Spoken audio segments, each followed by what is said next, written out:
just so happy for these results right now. Here at the watch party, I've spoken with several people. Once a stage 4 cancer survivor who has to travel to Colorado to get help. He's been in remission for 4 years now. Now, I also spoke with a family who is just hoping that this will pass tonight. Sean Jenkins' son is named Carver, and he suffers from a rare brain disorder that causes him to have seizures. And they say that legalizing medical marijuana could mean big things for Carver. When you finally find the opportunity that there is something that can help him and make things better for him, you're going to fight like hell to make that happen. Now, some people that I spoke with earlier at the polls believe it will help people who actually need it for medical purposes, but they also think that it could create problems for the state as a whole. I fear that there will be a contingent that uses this for more of a recreational license than for true medical purposes.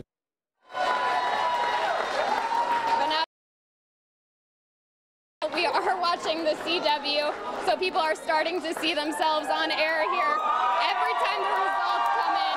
So it's just been a great time at this watch party as we're waiting for the final results to roll in. So we'll continue to bring you live updates from here at Circle Cinema. Live on the scene, on the story in Tulsa, Amy Kaufman, News on 6. It's going to be interesting if those numbers hold steady as we've seen throughout the night tonight. We're closely following the primary races for Oklahoma governor. Boy, is this a close one. This is a look at the Republican primary. 10 candidates in this race, and it certainly looks like we're going to have a runoff. The question is who? Mick Cornett, former Oklahoma City governor, or mayor rather, at this point leading the pack 28%. Lieutenant Governor Todd Lamb at 25%, but look what happens with Kevin Stitt. Yeah, the Tulsa businessman and political newcomer. He campaigned as an outsider. He's sitting there at 24% to Dan Fisher's 8%, with 72% of the precincts reporting. There you see the rest of the field, a very crowded field this time for the Republican nomination for Governor. Gary Jones, the other candidates there, just, you know, slight percentage points for those last couple of candidates. But once again, that one headed to an August runoff. News on 6's Lori Fulbright is live in Oklahoma City with Lieutenant Governor Todd Lamb's campaign. Lori, what can you tell us out there?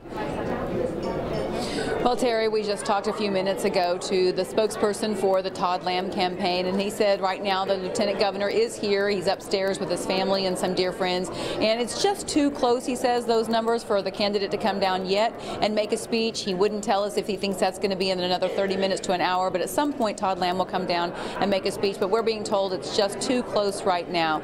Of course, Todd Lamb has really focused his campaign on making sure that he distances himself from the governor, of course, as her numbers and popularity have dropped, trying to tell people that he has his own separate views, his own separate plan for the state. We will be here, and as soon as the candidate comes down, as we watch these numbers, we'll let you know. On the scene, on the story in Oklahoma City, Lori Fulbright, News on 6.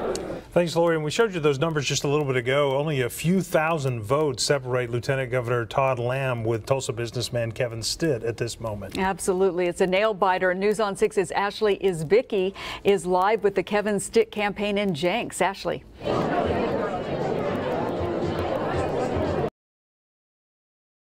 Night here. Kevin Stitt is getting ready to head out with his family. They're going to watch the results privately and then come back. But he did take to the podium.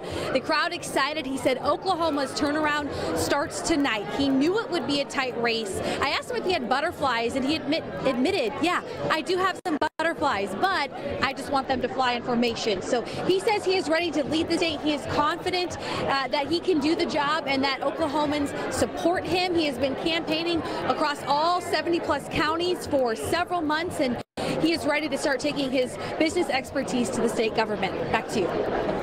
All right, Ashley, thank you very much. Former Oklahoma City Mayor Mick Cornett, also, he's the front runner, at least, so to speak, tonight, as far as the results are concerned.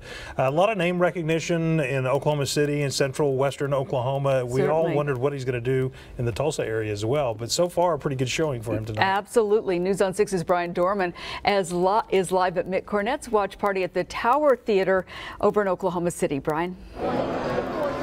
Terry, Craig, good evening to you. I talked to Mick twice today. He said, I am nervous as these numbers started to come in, but I can tell you as I step out of the way and show you this room, there are no nerves inside this room. Lots of rounds of applauses in the past 5 minutes here as these latest numbers come out showing Mick Cornett in the lead here with 72% of precincts reporting. He has 28% of the vote. Just ahead at 9:30, we'll hear from somebody from Tulsa who is here tonight, says why they voted for Mick Cornett. Live on the scene on the story in Oklahoma City, Brian Dorman, News on 6. Well, not quite as much drama, but we're also keeping a close eye on the Democratic primary for governor tonight. And you can see the results here. Drew Edmondson, former Attorney General, he's from Muskogee. He's been declared the winner. An easy victory tonight over former State Senator Connie Johnson, 62 to 38% of the vote. And we will hear from the Democratic candidates coming up a little later in this newscast. This is a live look, by the way, from Drew Edmondson's watch party. Actually, we'll have that for you coming up a little later. He's expected to speak later this evening, and we're going to get that for you and have his reaction to tonight's results coming up. Our comprehensive election coverage is just getting started tonight. Later, we're going to check in with the race for Oklahoma's first congressional district, which covers Tulsa, Washington, and Wagner counties and parts of Rogers and Creek counties. And guess what? That's really close, too. Another close one tonight. Yeah. And our Oklahoma weather experts are tracking another warm-up on the way to our Osage Casino Skycam network. Lacey's forecast coming up.